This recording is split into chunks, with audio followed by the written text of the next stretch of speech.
اوس د خدمت او د یووالي وخت دی، اوس د وطن د جوړونې وخت دی، اوس په دې خاوره د جنګونو پر ځای د آبادۍ او رغونې وخت دی، د آبادۍ او رغونې وخت دی.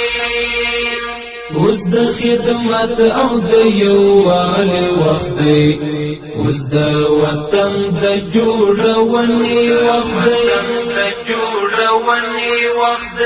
اوس په دې خاوره د جنګونو پر ځای د آبادۍ او رغونې وخت دی، د آبادۍ او رغونې وخت دی. اوس ضرورت د ښار او کلي مونږ ته هر هېوادوال